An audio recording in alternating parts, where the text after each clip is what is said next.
But I do want to thank the Center of Contemporary Culture in Barcelona and the publisher of my most recent book, Capitan Swing, for having invited me to spend the next few days in Barcelona.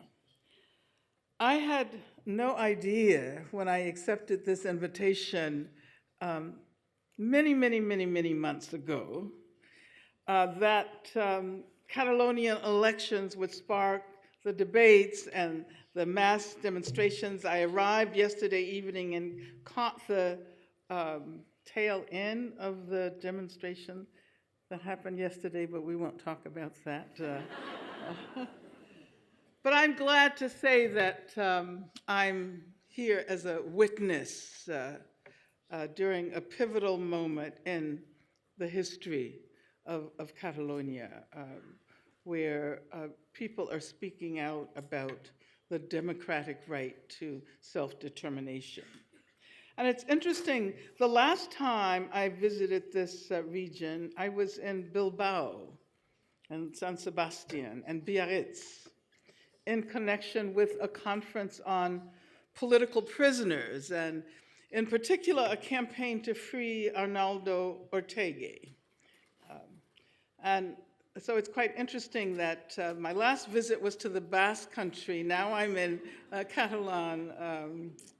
Well, let me say that I'm glad that Arnaldo Ortegui is now free, and I very much look forward to meeting him in person.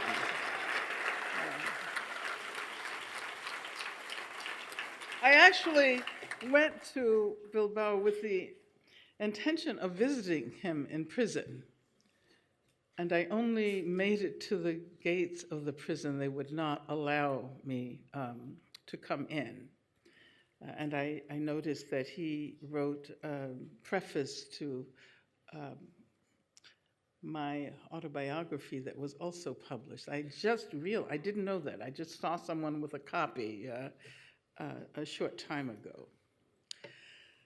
But let me get to the title of my presentation, and I should tell you that I injured my foot hiking, and this is the first talk I've given where I have to stand up for 45 minutes or so, and I think I can endure. If not, I'll just move over to the chair, okay? Now, I'm fine now.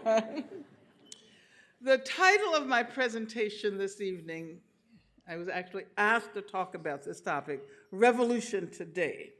And I hope I'm not disappointing people who may have expected me to provide formulas for fomenting revolution. I wish I could do that, but unfortunately, I don't think there are such formulas. And I want to actually reflect on changing meanings of revolution. And so I want to begin by evoking a memory. And as I listened to that very extensive introduction, which was great because I was happy to have the opportunity to remember some things which may have faded away somewhat. And so I want to evoke a memory of participating 50 years ago in a conversation, an open discussion with Black activists in Southern California under the rubric Reform or Revolution. This discussion was moderated by a woman who is an important friend and comrade of mine, Charlene Mitchell, who was a member of the Communist Party at that time. She afterwards became the first Black woman, the first woman of African descent in the United States to run for the office of the President of the United States. And later she became the central organizer of the International Campaign for My Freedom, So in many respects, I owe my freedom to her amazing organizing capacities. And if I'm not incorrect, she came to this part of the world. I'm not sure whether she came to Catalonia. Yes, I think she did. The most contentious aspect of the discussion that took place on that evening 50 years ago involved the role of white workers. Because a number of the Black activists were convinced that there was no possibility that white workers could play a revolutionary role.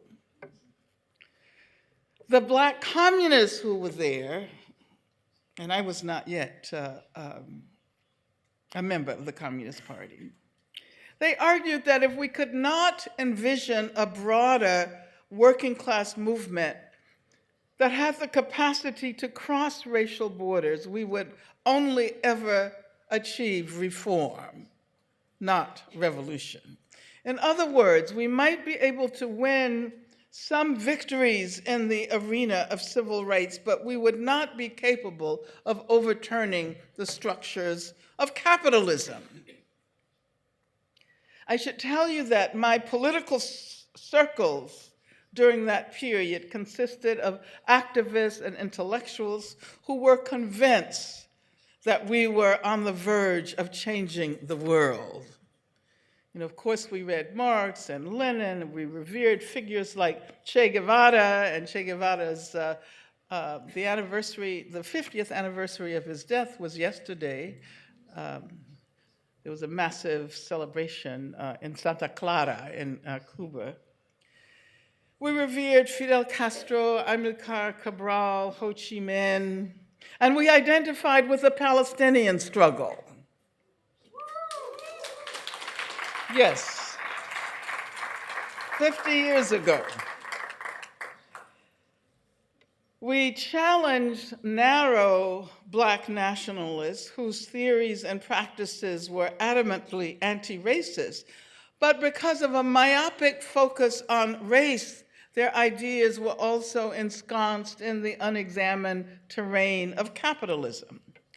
So we wanted revolution, not simply reform. We did not believe that racial justice could prevail under conditions of capitalism. And we were convinced that with our internationalism, we would bring down the structures of capitalism in the foreseeable future.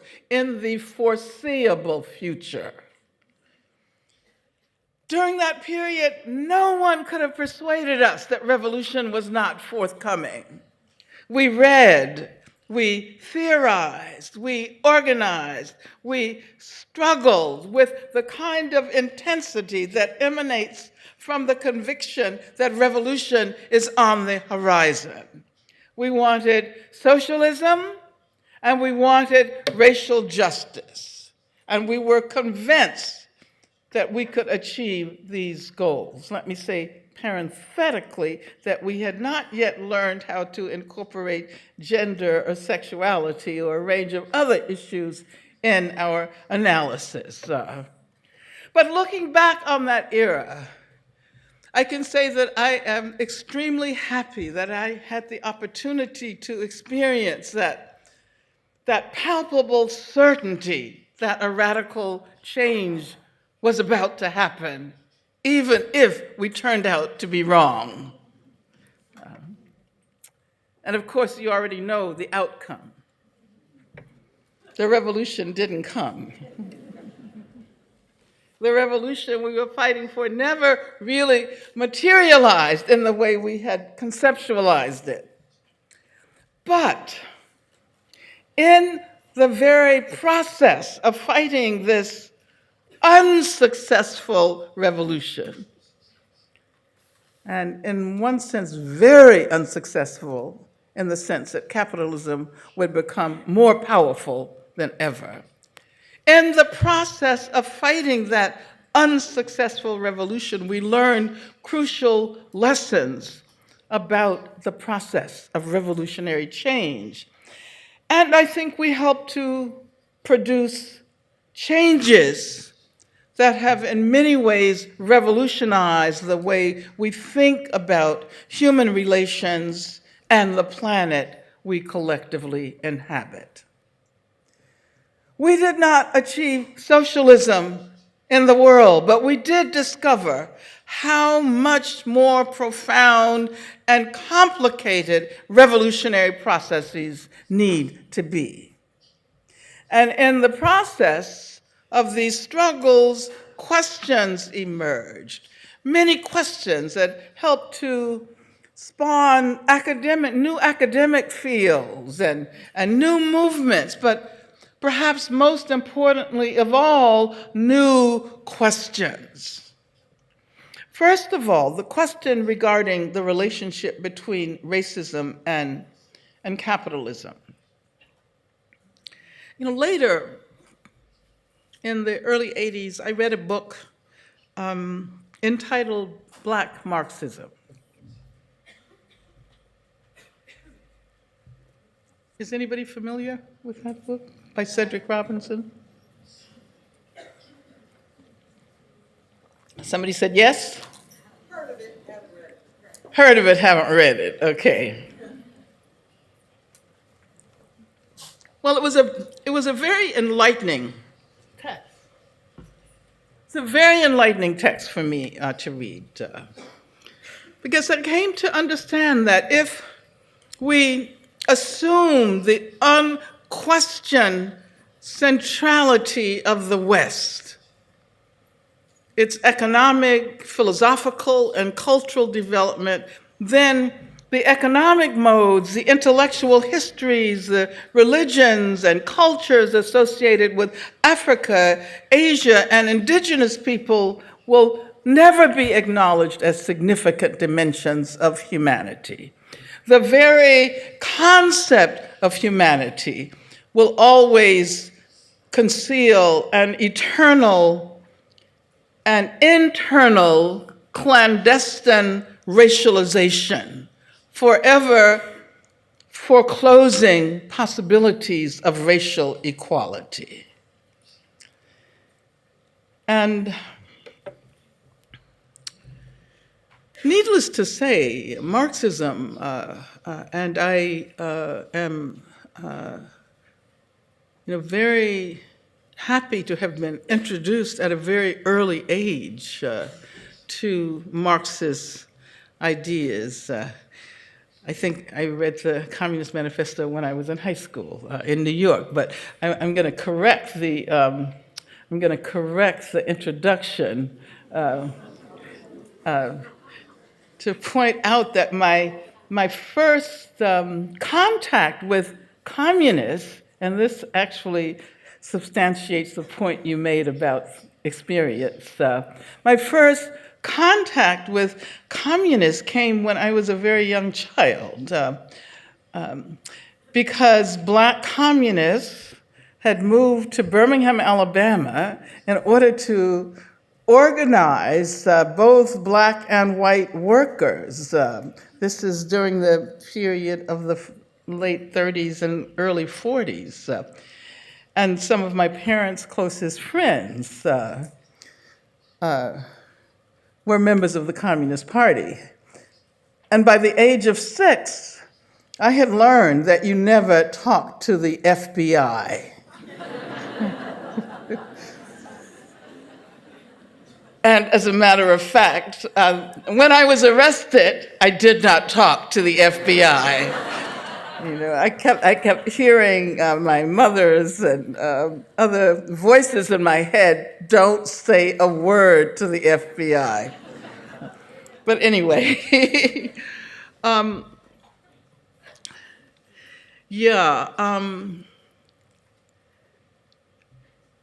Cedric Robinson's analyses, which in a sense are both an embracing of and a critique of the Enlightenment context of Marxism.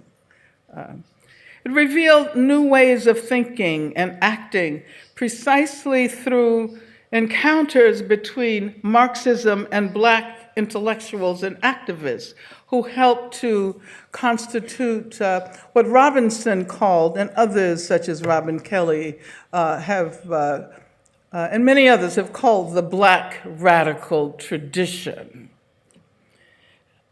Although Eric Williams' book, Capitalism and Slavery, was published in 1944, and now you know that that was the same year I was born, thanks to the introduction.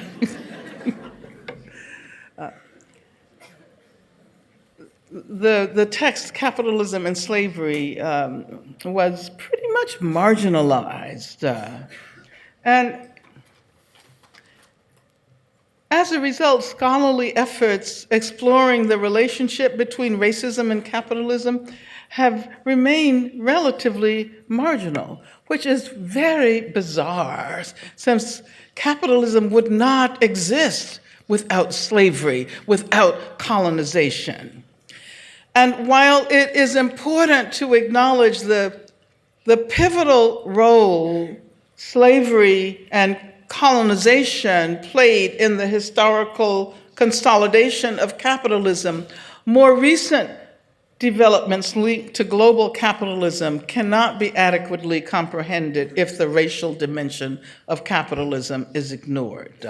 So I make this point because the term that Cedric Robinson used is racial capitalism. That capitalism is racial capitalism. It is impossible to begin to understand the workings of capitalism without recognizing that racism resides at its very core. So this means that we have to take very seriously the fact that histories of colonialism and slavery cannot simply be relegated to the past as moments that can be transcended by attempting to assimilate Black subjects and subjects from the global South into an unchanged Enlightenment-based discourse of human equality.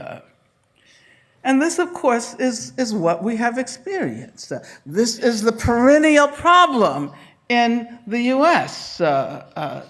The assumption that racism is addressed by simply assimilating those who have been targeted by racism into a society that remains as racist as it was to begin with.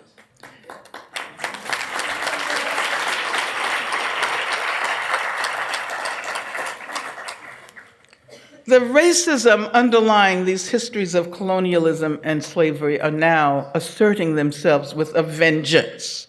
Here in Europe, but also in Africa, in Australia, in North America, the failure to address what is often referred to as the refugee crisis or the immigration crisis represents the contemporary presence of these histories. The deeply racist responses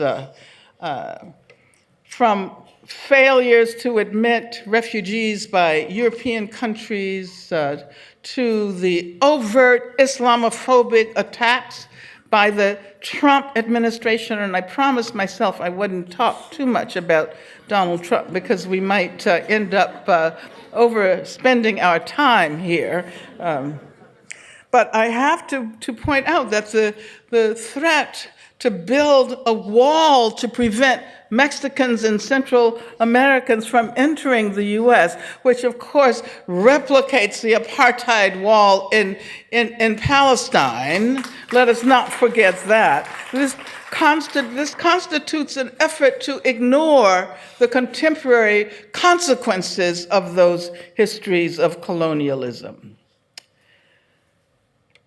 And since I evoked the Israeli occupation of Palestine, let me say that that represents not only the most egregious form of contemporary settler colonialism, but a settler colonial state that is intent on continuing to expand. As a matter of fact, solidarity with the Palestinian struggle and support for the boycott, divestment, and sanctions movement should be on the agenda of all progressive struggles today.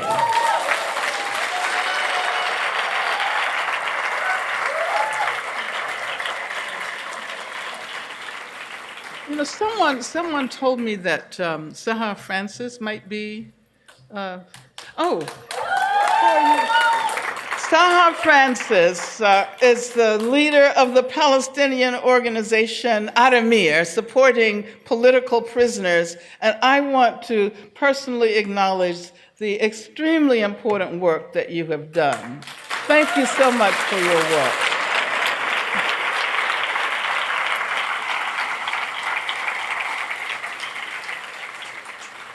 And I was extremely happy to be able to witness and assist in developing the ties of solidarity between Black movements in the US and the Palestinian movement, not only because I feel it is our responsibility to offer that solidarity, but because of the fact that we have a great deal to learn from the Palestinian struggle. When we look at the struggle in Palestine, it becomes clear that state violence against Black communities in the US cannot be eradicated by simply hiring better police officers, by hiring police who are less racist, or who have attended anti-racism workshops. And of course, all the while keeping the police apparatus intact. And that apparatus incorporates some of the histories of colonialism and slavery I was referring to. So it has been very helpful to activist groups in the US who have learned an enormous amount from our relationship with the Palestinian struggle. So thank you so much. I'm so glad to see you here, Sahar. Thank you. The point I'm trying to make is that revolutionary change is impossible as long as we do not address the extent to which repressive apparatuses, police, prisons, etc., and the social structures preserve these racialized and racist histories. I guess I'm suggesting also that the Enlightenment imperative of progress, that we always look toward future progress. And the West, the countries of the global North, come to symbolize that progress, which places Africa, other countries in the global South at a great disadvantage.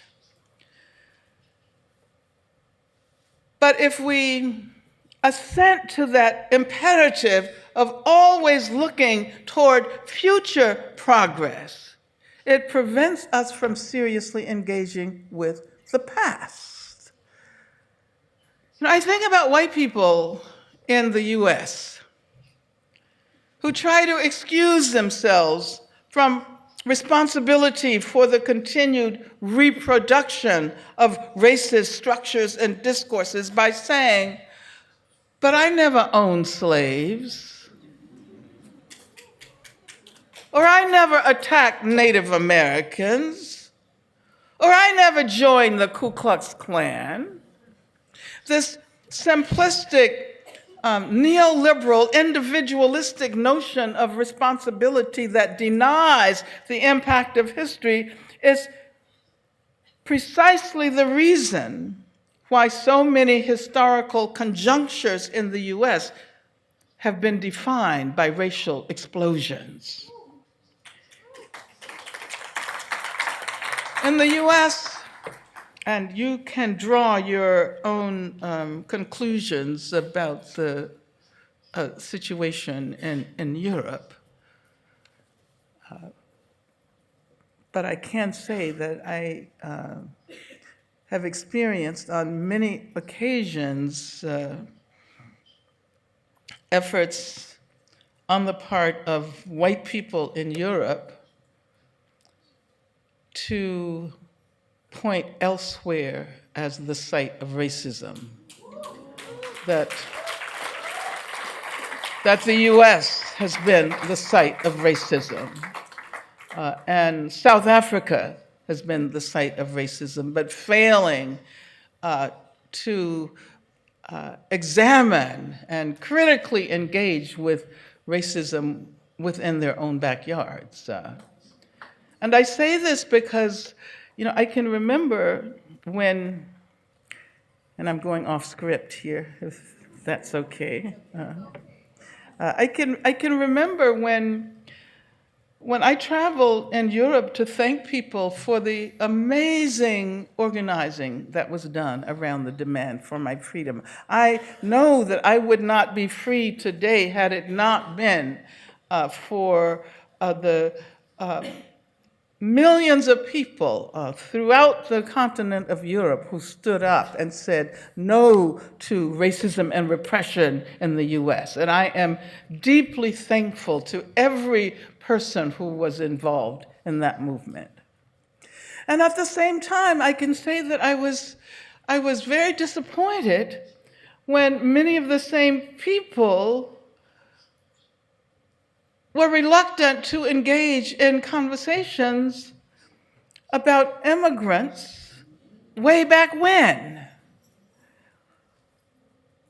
Or when I would visit France, and most of my friends in France were, from Africa or Haiti or Guadeloupe, or, they were Black people.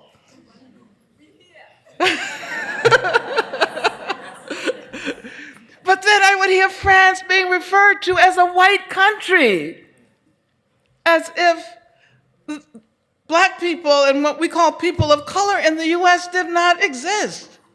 And I think that there may be something of a problem like that here, where certain populations are rendered invisible, not even recognized.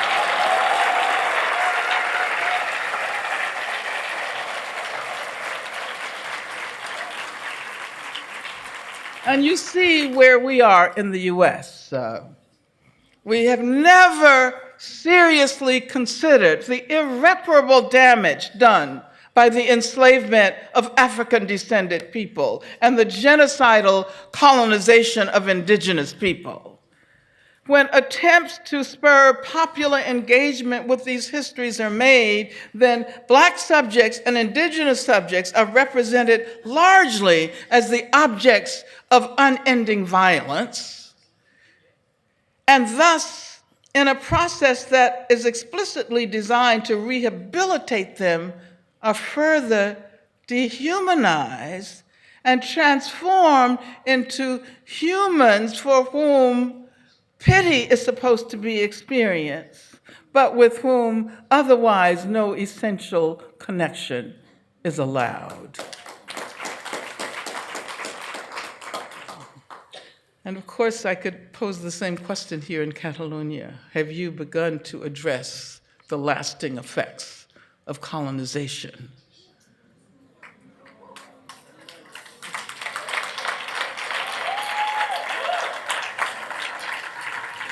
Have you addressed the legacies of fascism? And I can tell you that when I saw the images of the police attacking demonstrators, was that last Sunday?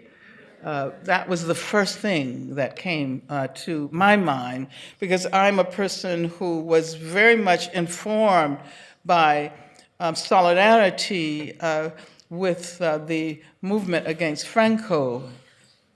And in my political formation, the reason I asked you what song you were going to sing, the revolutionary songs that I learned how to sing were songs of the Spanish Civil War. But anyway, while we tend to define revolutionary change as a radical dismantling and remaking of economic structures in society, and of course, I have no qualms at all with this. This is what we have to do, but we cannot then ignore the realm of consciousness.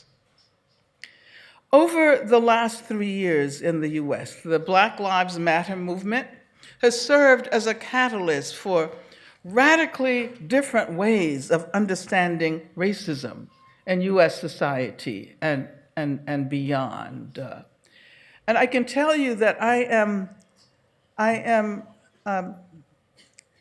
shocked to hear conventional mainstream news reporters engaged in all of these reports on racism. It used to be that racism was a bad word. It could not even be pronounced in public. As a matter of fact, when Barack Obama was elected to the presidency, that was represented as the advent of our post-racial era. And of course, race came back with a vengeance, with a major vengeance. But it has been thoroughly exciting to witness the ways in which new youth formations, revolutions are always made by the youth. And those of us who are older have to learn how to take leadership from young people. And I always say it's a wonderful time to be young, this period, because so many changes. But also, it's a great time to be old, because one gets to see the fruits of the work one has done for decades and decades in the ability of young people to engage the issues that we groped our way towards understanding with such facility. And I say this because I see a new feminist-inflected internationalism in Black activism that highlights the value of queer theories and practices.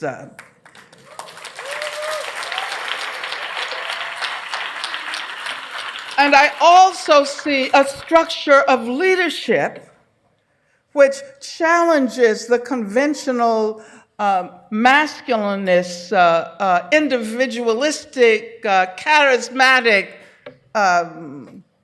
notion of leadership that we've had to deal with for as long as I know. I see the offering of a notion of leadership that is collective.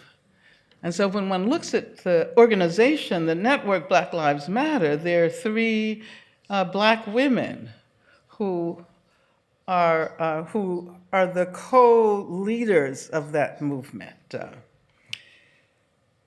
But I wanted to, do I have time? I wanted to say a few words about the tendency to assume that Black Lives Matter, for example, represents the return of the Black Panther Party. And of course, there's always the tendency to want to do a compare and contrast, kind of analysis.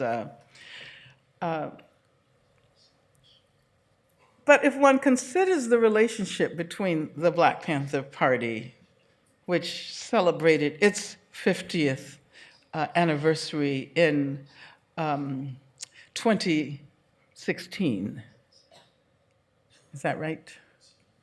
last year. It was founded in 1966, yes. So as we consider the relationship between the Black Panther Party and the contemporary Black Lives Matter movement, and of course there are many organizations. There's Black Youth Project, there's Assata's Daughters, there's the Dream Defenders, there's Justice League. There are a whole number of Black youth organizations across the country. But if one considers the relationship between the Black Panther Party and the contemporary Black Lives Matter movement, it feels like the decades and generations that separate one from the other create a certain incommensurability as a consequence of all of the economic and political and cultural and technological changes that make the contemporary moment so different in many important respects from the late 1960s. So I was thinking perhaps we should seek connections between the two movements that are revealed not so much in the similarities, but rather through their radical differences. The Black Panther Party emerged as a response to the police occupation of Oakland, California, which incidentally is where I have lived for the last 40 years or so. The police occupation of Oakland and many other urban communities across the country. It was an absolutely brilliant move on the part of Huey Newton and Bobby Seale to patrol the neighborhood with guns and law books.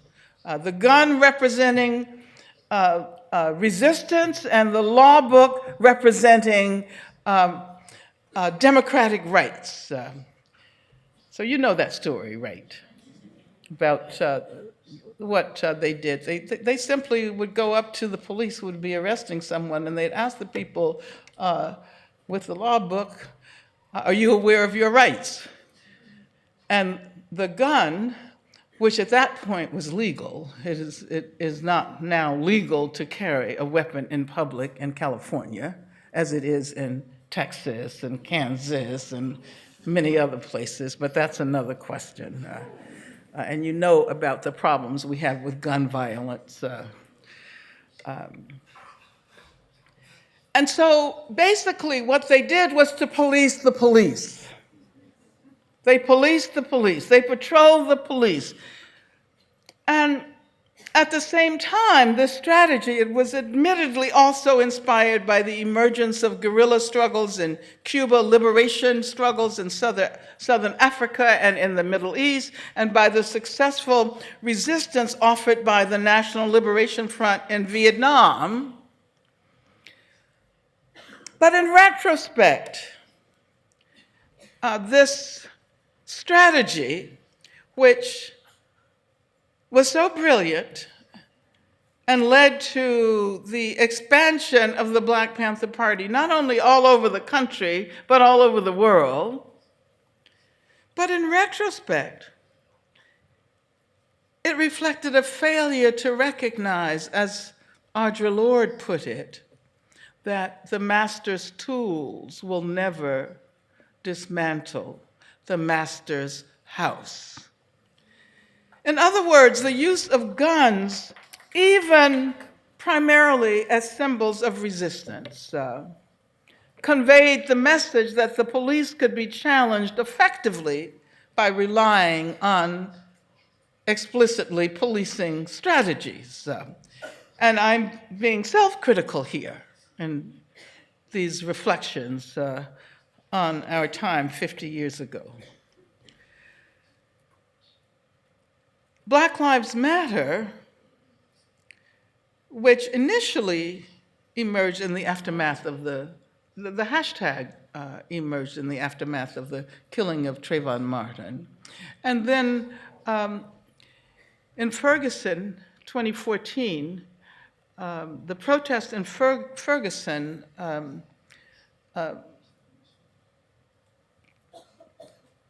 spurred the three women, Opal Tometi, Alicia Garza, and Patrisse Cullors, to create a network. And this manifested a collective desire to demand justice for Mike Brown, who was killed in Ferguson, and for all of the Black lives sacrificed on the altar of racist police terror. But they also asked us to radically resist the racist violence at the very heart of policing structures and strategies. Black Lives Matter very early on recognized that we could not simply demand accountability for individual police officers. Rather, we would have to place the demand to demilitarize the police at the very center of our efforts to move toward a more critical and more collective mode of justice. And this was ultimately linked to an approach that calls for abolition of policing as we know and experience it. Demilitarization also contested the ways in which police strategies have been transnationalized within circuits that link very small US police departments, such as the one in Ferguson, Missouri, to Israel, which dominates the arena of militarized policing, associated, of course, with the occupation of Palestine. So you see the movement from policing the police to developing an understanding of the role of militarization within police departments, which allowed us to recognize the extent to which police departments are descended from slave patrols historically, and at the same time, in receiving this so-called counter-terror training, it links our understanding of racism with the emergence of a terrible Islamophobia that is justified by the so-called war on terror. And so it means that our understanding of racism has to become more complicated. If Islamophobia becomes one of the most spectacular and dramatic expressions of racism today. And so this means that Black people who want to challenge racism must necessarily engage in actions of solidarity with Muslims and with people who are mistakenly identified as Muslims.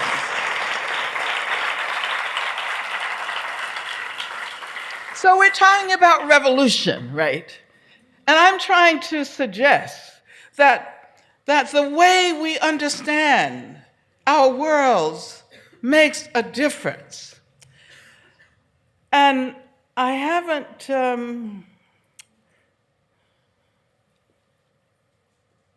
well, I was actually going to also do another comparison, which I'll just abbreviate. The Black Panther Party attempted, sometimes really unsuccessfully, to embrace feminism.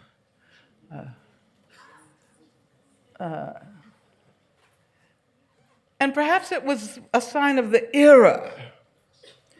Many people aren't even aware of the fact that the majority of the members of the Black Panther Party were women. Those who built the movement were women. But of course, it was a masculinist, militarist movement that required women to become more masculinist than the men in order, well, that's,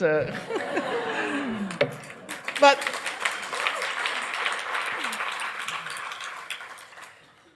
and also during that period, there was an attempt to embrace the gay liberation movement. There's a very interesting article that Huey Newton wrote in the newspaper, The Black Panther, laying out all of the reasons why radical Black activists needed to support the gay liberation movement, which was somewhat different from the LGBTQ movement today in a number of respects, which has, and I'll say parenthetically, we always seem to capitulate to processes of assimilation. And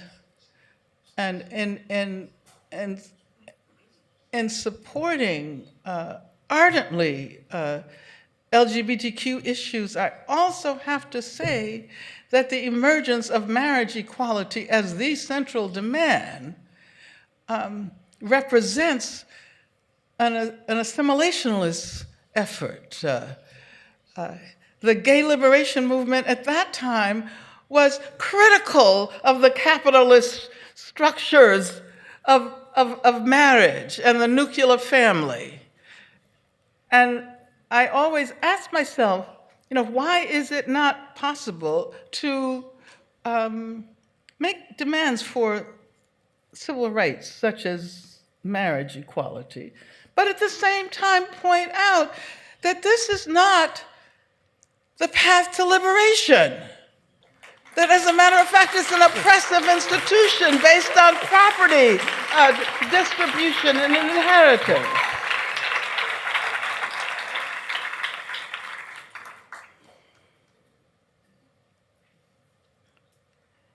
And perhaps let me move on to say that, the mainstream feminist movement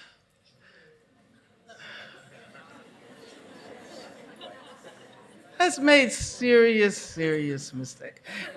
I often point out that when I wrote a book that was published in 1981 called Women, Race, and Class, everybody started referring to me as a feminist, and my response was, I'm not a feminist.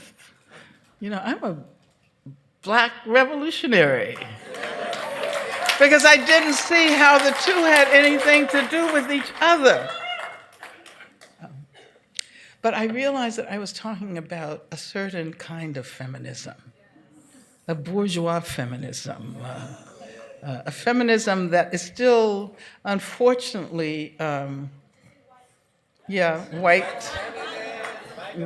bourgeois feminism, which is unfortunately the most represented feminism today, and most people think of that as feminism. But that ignores the fact that huge numbers of organic and academic intellectuals who are women of color have transformed the very nature of feminism. And the hallmark of feminism today is what we call intersectionality, a recognition of and not only the interrelating character of identities, but as I frequently say, I think intersectionality is most helpful when we think about the intersectionality of social justice struggles. The mistake made by mainstream feminism and its continued reliance on categorical representations of women. As soon as one assumes that women can be categorically represented, it means that there is some clandestine racialization happening there, right? And you hear the term glass ceiling feminism. I don't know whether you have that here. Glass ceiling feminism.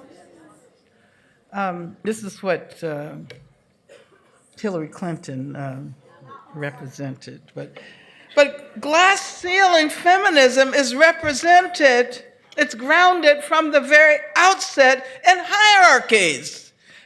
I mean, how else does that metaphor work? Those who are already high enough to reach the ceiling are probably white, and then if they're not white, they are already affluent because they're at the top. All they have to do is push through the ceiling. And as long as I have identified as a feminist, it has been clear to me that any feminism that privileges those who already have privilege is bound to be irrelevant to poor women, working class women, women of color, trans women of color. If standards for feminism are created by those who have already ascended economic hierarchies and are attempting to make the last climb to the top, how is this relevant to women who are at the very bottom? Revolutionary hope resides precisely among those women who have been abandoned by history and who are now standing up and making their demands heard. I truly believe, and men should applaud this, that this is the era of women. I truly believe that. And I am referring not to the women who only have to break the ceiling to get where they want to go.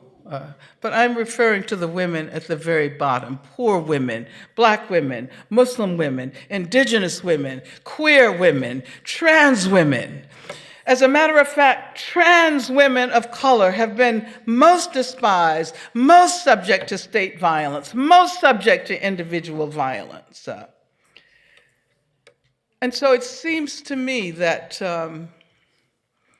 we can say that people who have suffered in that way, when they begin to rise, the whole world will rise with them. The whole world will rise with them. If we stand up against racism, we want much more than inclusion. Inclusion is not enough. Diversity is not enough. And as a matter of fact, we do not wish to be included in a racist society.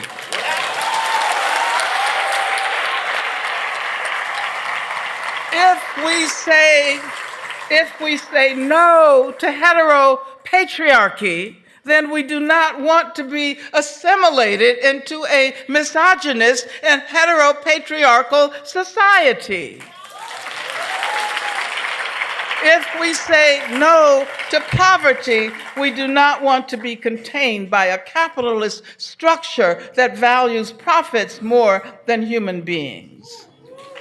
If we recognize that those who wanted to solve the problem of slavery by creating more humane forms of slavery were employing the logic of racism, we say that those who call for police reform and prison reform while retaining the racist structures as they pretend to address the problems of racism, that they are absolutely wrong. And this is why we say no to carceral feminism and yes to abolition feminism. Yes to abolition feminism. And so I want to conclude by suggesting that our notions of revolution need to be far more capacious than they have been in the past. Certainly, we need to dispose of what has become an unmanageable system of global capitalism that permits the 8 richest billionaires in the world to control as much wealth as the poorest half of the population. That is absolutely obscene. And even those billionaires should think that it's obscene. But also recognize that we must be prepared to continually challenge that which appears to us to be most normal. Revolution upsets normative processes, class-based, gender-based, race-based, sexuality-based, ability-based, and I'm just beginning the list.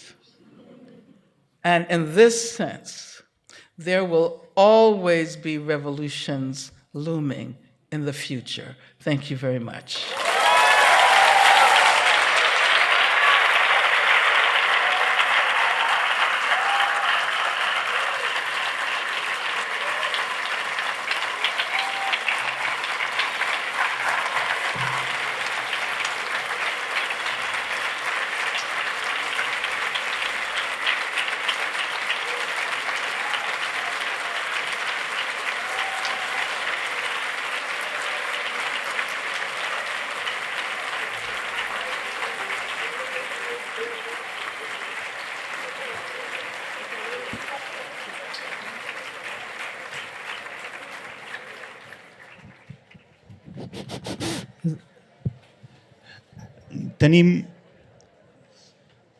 M'acaben de dir, només hi ha una persona traduint, per tant, hi ha uns 15-20 minuts com a molt de preguntes.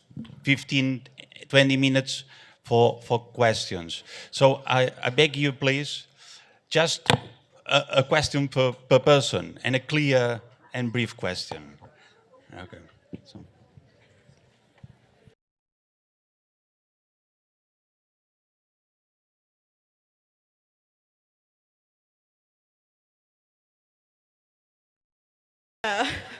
Well, Hi ha micros també, que podem repartir.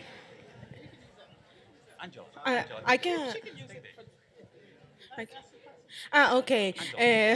In Spanish or English? I don't know. English. Okay, so I'm from Madrid.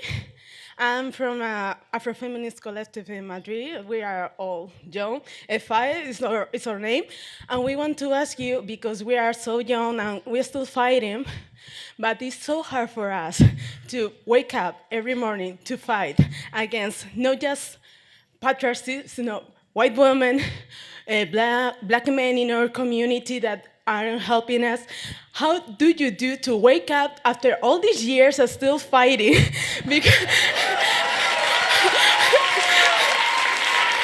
Because we are already tired, so it's like, how do you find the strength? Because we need it. I swear we need it, please. Well, thank you. And it's really wonderful to see you.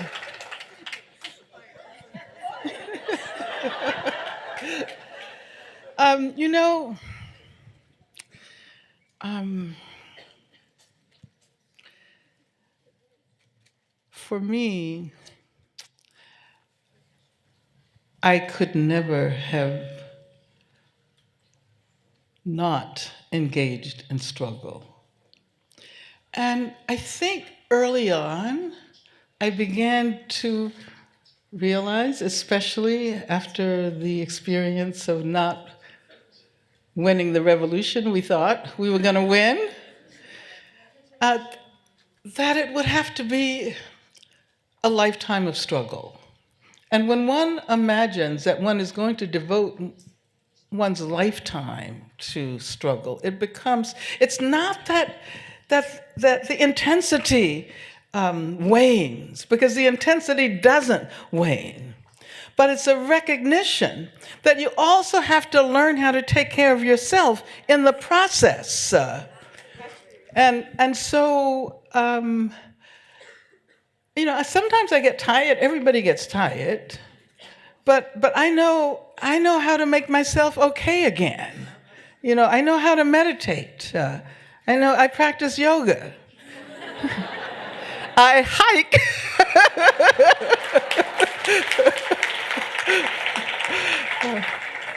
And I think that self-care is so important. But self-care that's not individualistic, because it used to be that it was imagined as something that one did outside of the struggle. And also it meant that people who were involved could not bring their whole selves. And we know that people have experienced an enormous amount of trauma. But the venue of struggle was supposed to require people to leave that behind and become the activists. And I think now we're learning that we have to collectively address those issues. We have to learn how to deal with intimate violence. That is not something that should be placed in a hierarchical relationship with state violence. Intimate violence helps to produce and reproduce state violence, which in turn produces and reproduces individual and intimate violence. And finally, this is a question I'm really passionate about, because I think there are a lot of ways in which one can take care of oneself collectively. But also, it's a matter of perspective. And you're very young, and that's wonderful. And I admire you for your early commitment. But sometimes we don't know how to understand ourselves in relation to others. We think of ourselves as individuals. Neoliberalism has done a hell of a job in persuading us that at bottom, all of us are just the particular bodies that we inhabit, and that we have no connections, no essential connections, maybe with family, but certainly not with people who have gone before us, and certainly not with people who will come after us. And so, I've been recently thinking about the fact that the many generations of people who have been involved in freedom struggles have always imagined something better, a different kind of world. And when, as African descended people in North America, who we're descended from slaves.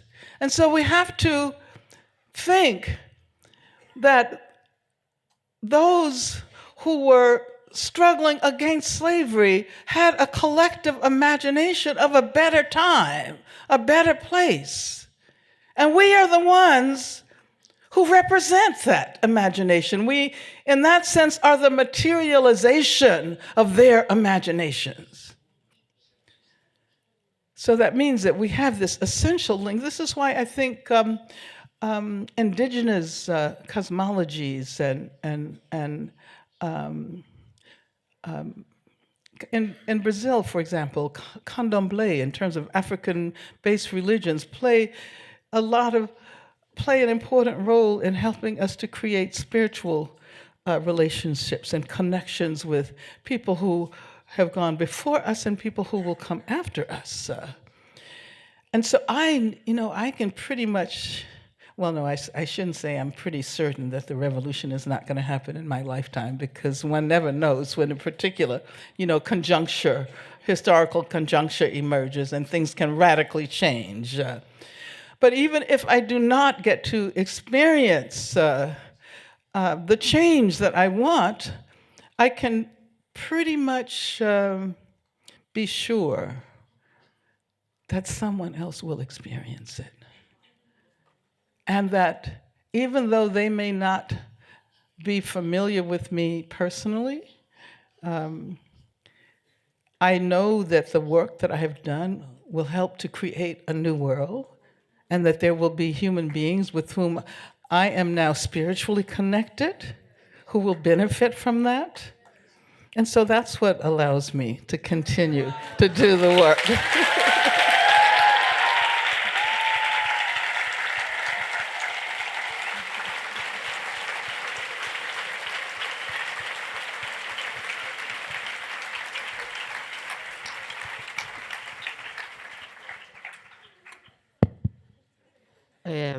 Sorry for my English. Por lo tanto, parlaré en català, que és molt més fàcil per mi. Bueno, abans de tot dir gràcies.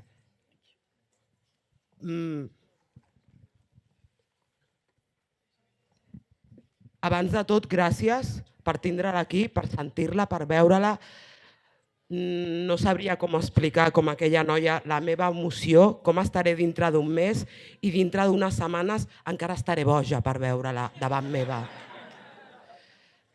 Soc activista i com a dona negra et vull preguntar com podem tirar endavant amb un país que no ens estima, a un país que ens fa invisibles, amb un país on sempre serem el pitjor que hi ha al costat, amb un país on la gent ens mira pel carrer i els hi donem fàstic. Com podem pujar en un país així i pujar els nostres fills, que és molt més difícil encara?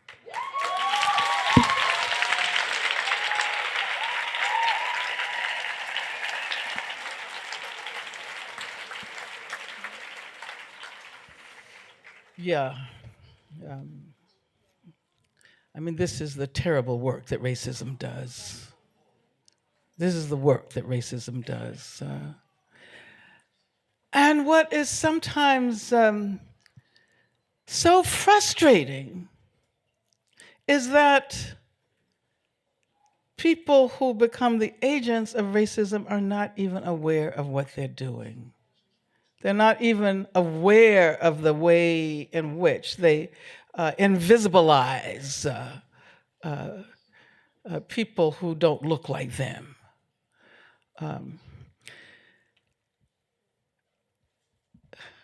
How to live in a country like that? Well, you know, my experience has been that you create community.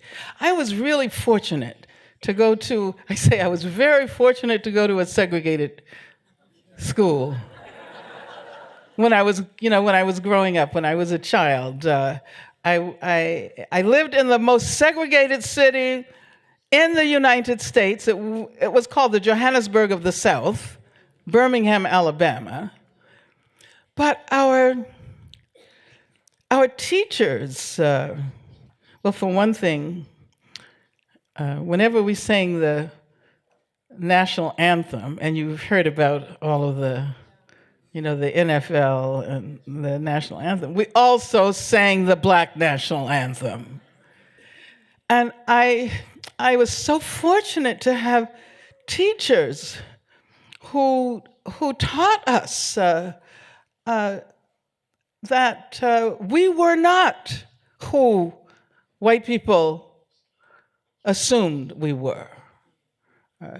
That we created the kind of community that allowed us to give expression to our dignity as human beings.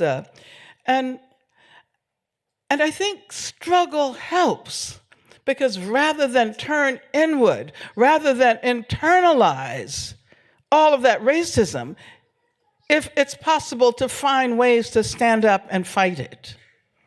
That has been my solution. I've done that all my life. And my first organization was when I was 11 years old. And we actually had an interracial discussion group. And then I should say something about white people too, because oftentimes, there's the assumption that Black people or people of color have to teach white people how to address racism, or that it's a problem that afflicts communities of color, but that it's not a white problem. And, fortunately, in the US, things are really changing. I don't know if you've seen some of the demonstrations and the huge numbers of young white people who are standing up and saying we need to tear down those racist statues from the Civil War. And that woman who was killed in Charlottesville, her mother, who not only refused to speak to Donald Trump, but she said she wanted to do whatever she could to further her daughter's legacy, which was standing up militantly, radically against racist inequality. And so I know you're not there yet, but I think you can get there. And it may take some time. But the creation of communities of struggle, and I've always believed that we have to find ways of, crossing racial barriers and boundaries. We need everyone who will stand together. You see, let me just tell you, you know why Donald Trump was elected? Well, first of all, the majority of people didn't even vote for him. And he was elected in that respect as a result of a racist institution that's called the Electoral College. But the white people who listened to him talk about how he was going to bring jobs back that had migrated outwards, they weren't aware of the fact that their predicament is pretty much the same predicament as that of people of color, people in prison, for example. Why do we have 2.5 million people in prison in the US? Precisely because of the deindustrialization of the economy. If you want to understand the political economy of over-incarceration, you recognize that vast numbers of people began to go to prison in the 80s, and they began to build new jails and prisons, which was precisely the emergence of global capitalism. And at the same time, of course, that meant the deterioration and the dismantling of social services. And so the huge number of people who are in prison, because they have become surplus populations, there's no place for them, there's no jobs, and there's no education because education has been defunded, and there's no health care because health care has been defunded. They're pretty much in the same predicament as the white people are who believe that by voting for Trump, their jobs are going to be brought back. And they don't even recognize that he made however many millions or billions he has as a result of that process of out-migration of corporations. And so I think that, we made a mistake. We should have also been organizing those white people. Oh, white people should have been organizing those white people. White people should have been telling them that, the same conditions have created your predicament. Well, you need to stand together with people of color who are in prison. And, well, anyway, you understand what I'm saying. And then there has to be sometimes a way to give expression to that sadness. And a way to find, music, I think, is a realm that has a great deal to do with social justice. It helps us often express that which we are incapable of expressing within the context of our movements. So I wish you a lot of luck. Hang in there. Stay strong.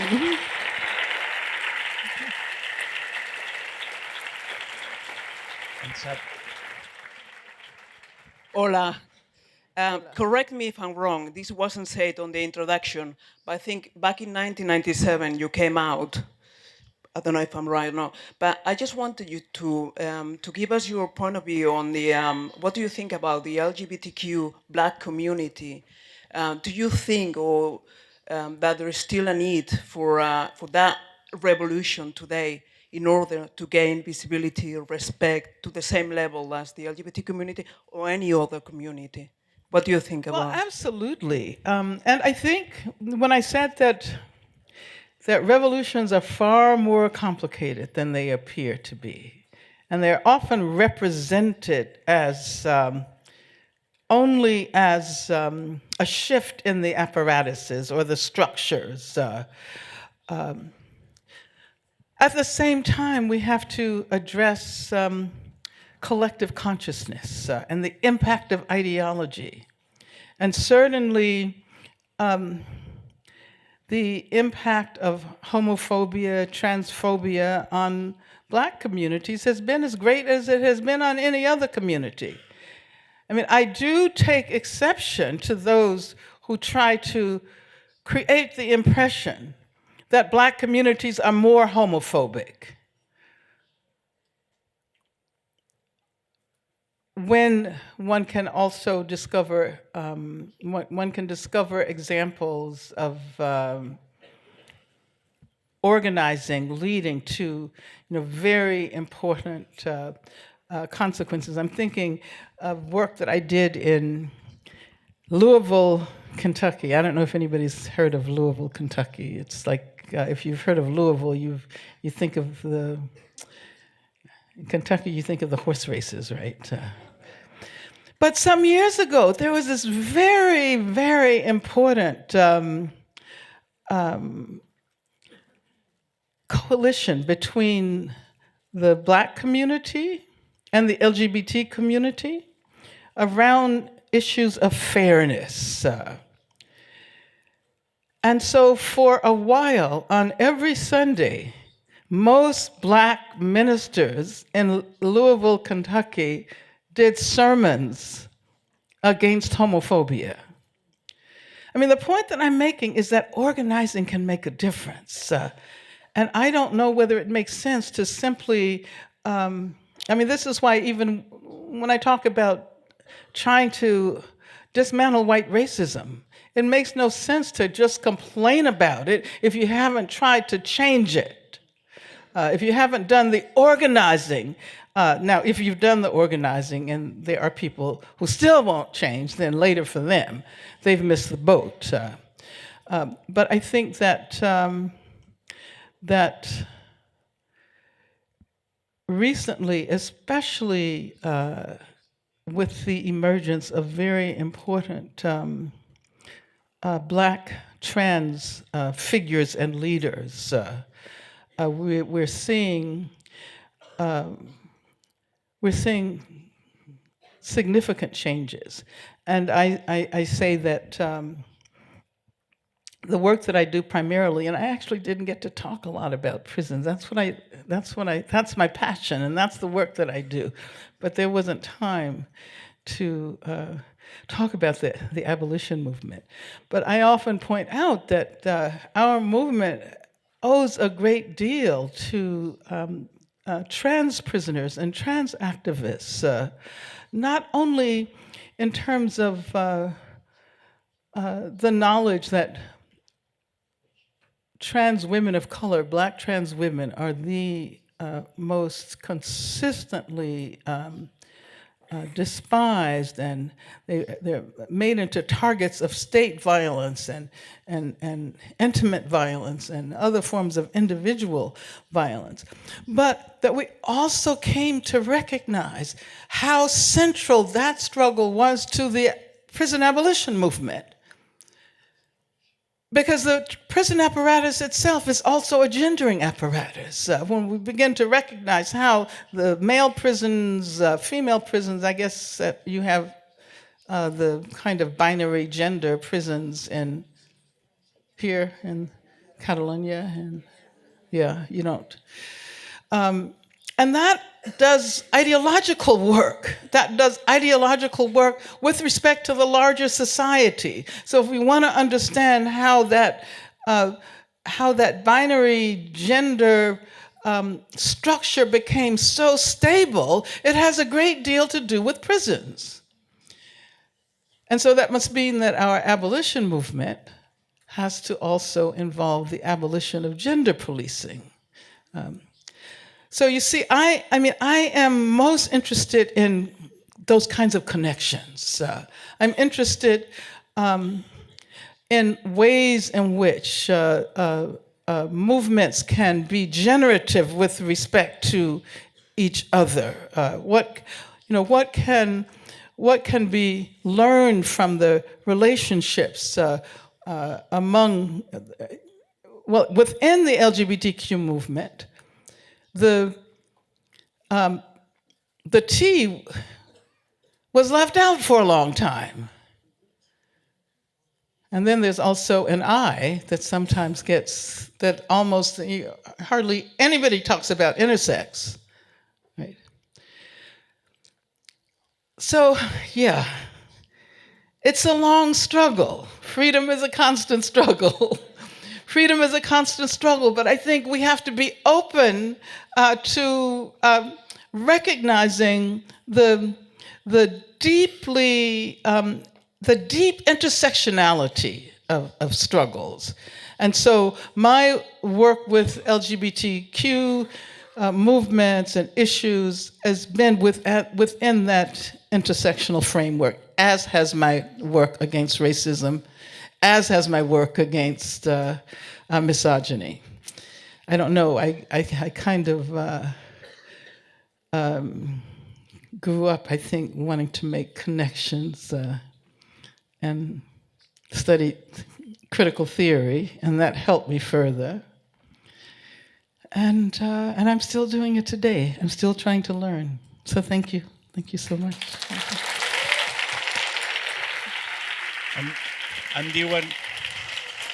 Ens sap molt de greu, però em diuen que ho hem de tancar aquí. That's it. I mean, that's very sad, but if you want to come and meet her personally here, we have to stop. Let's do one more question. One more question? One more question. One more question. Now you choose. Okay.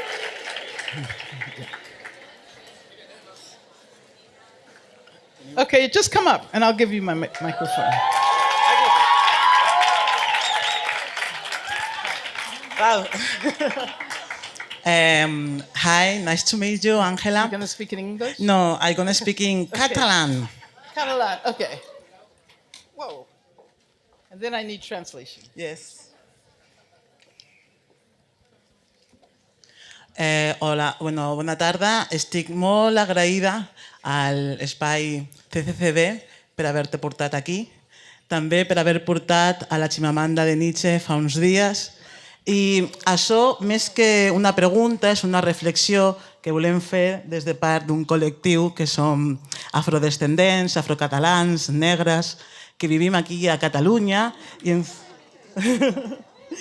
ens agradaria molt, veiem que hi ha una iniciativa per part del CCCB d'obrir portes i de parlar de negritud i d'activisme. Esperem que a partir d'ara es pugui crear un pont entre la comunitat afrodescendent negra i catalana que viu a Catalunya i el CCCB, perquè fins al moment no hem pogut fer aquesta connexió i esperem que es pugui fer.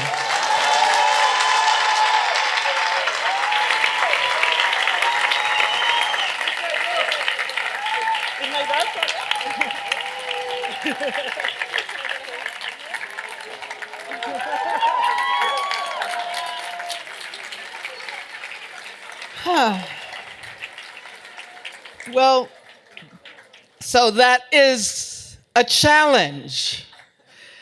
This is the first time since I've been here that that questions of Black Catalan people has been raised, and I think that that's kind of sad, isn't it? Yeah. And I'm so glad that you got to ask or make the last statement, because that's a challenge to everyone here in this room. That is the challenge. Europe is no longer white. Europe is not white.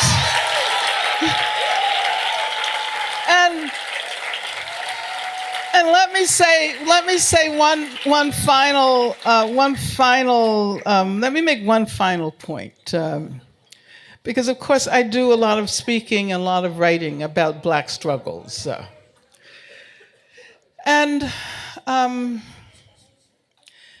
And I don't think those struggles are important just because they're about Black people. But I think if one does not understand that the struggles of African-descended people, indigenous people who have been fighting for centuries, the entire history of people of African descent in Africa and in the diaspora is a history of struggle. It's a history of struggle for freedom. And I think that history is important precisely because of the fact that freedom has always been the unfulfilled goal of those who have been compelled to live in horrendous conditions of unfreedom. And it's always interesting that when you set up these standards for humanity, the standards involve those who are already there, who are already free. And I always wondered, why is it that we cannot identify with those who spend their entire lives in the quest to be free? Because if there's anything that humanity ought to mean, and when I say humanity, I'm not excluding other beings who are not human. It is that centrality of freedom, and who represents, Black people represent that, that is the history of Black people, and therefore all people, regardless of their racial or cultural background, ought to identify with that. Doesn't that make sense? And so Black people should be welcomed into Catalonia, and not welcome in a sense of being outsiders, because I think that's the assumption. No matter how long you live here, you're still considered to come from elsewhere, right? Even though you speak perfect Catalan. So as you explore the next period, I hear that tomorrow is supposed to be the day that independence is declared. Maybe you need to complicate that and ask what kind of independence. Perhaps you need to talk about an independence which is anti-racist, anti-misogynist, and then invite me back. I'll be here for the celebration. Thank you.